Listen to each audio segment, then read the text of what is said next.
حضرت امام نووی علیہ رحمہ یہ ایسے وقت کے امام ہیں جو محدث بھی تھے اور کئی ایک کتب کے مصنف بھی ہیں اور مستجاب الدعوات بھی تھے اور اہل نظر بھی تھے. حقیقت کے ساتھ ان کا تعلق تھا. وقت کے بادشاہ کے ساتھ ان کا جھگڑا ہوا اور وقت کے بادشاہ نے اعلان کیا کہ امام نووی کو بھرے مجمع کے اندر قتل کیا جائے گا. جہاں کہیں بھی ہیں ان کو پکڑ کے لایا جائے.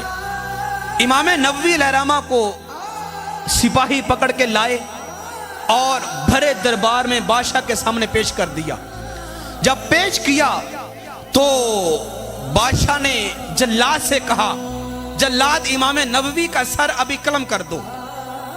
امام نووی جس دربار میں کھڑے ہیں وہاں پہ قالین بچھا ہوا ہے، بہت مہنگا اور اعلیٰ قسم کا قالین. اس قالین کے اوپر شیروں کی تصاویر بنی ہوئی ہیں. تو جب جلاد تلوار لے کر امام نووی کی طرف آگے بڑھا تو امام نووی نے اپنا اختیار استعمال کیا. وہ جو خدا داد طاقت ان کے پاس تھی، وہ جو ولایت کی طاقت تھی، اس طاقت کا استعمال کیا. اپنا قدم اس قالین کے اوپر مارا جہاں پہ شیروں کی تصاویر تھی.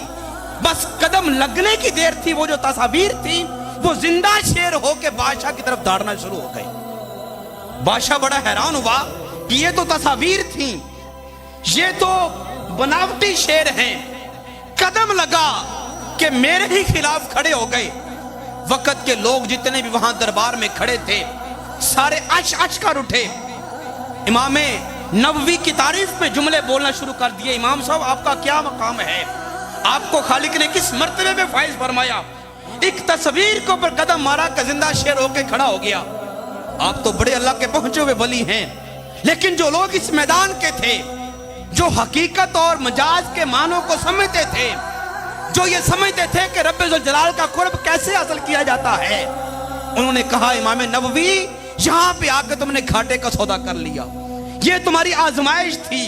اس وقت خالق کائنات کو تیری جان کی ضرورت تھی. اس وقت رب کی تقدیر تیرے اوپر غالب آ چکی تھی. تیرے پاس اختیار بھی تھا.